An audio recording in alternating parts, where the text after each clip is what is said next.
تحبوا تيجي معايا في أغرب مكان في البحرين؟ عمركم شفتوا شجرة طالعة في نص الصحراء من غير أي مية حواليها؟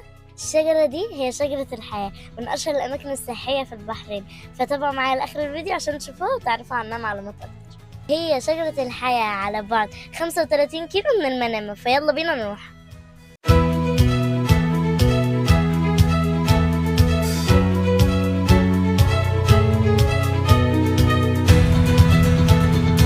احنا وصلنا يا جماعة، وانتوا زي ما انتوا شايفين احنا في نص الصحراء.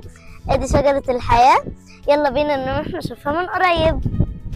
وهو يا جماعة شايفين الشجرة قد ايه حلوة كبيرة، في الحقيقة كمان أكبر. انتوا متخيلين ممكن يكون عمرها أكبر من 400 سنة، والغريب إن مفيش حواليها أي مية، بس هي جذورها اللي تحت الأرض أكتر من 50 متر، وتقدر توصل للمية اللي تحت الأرض.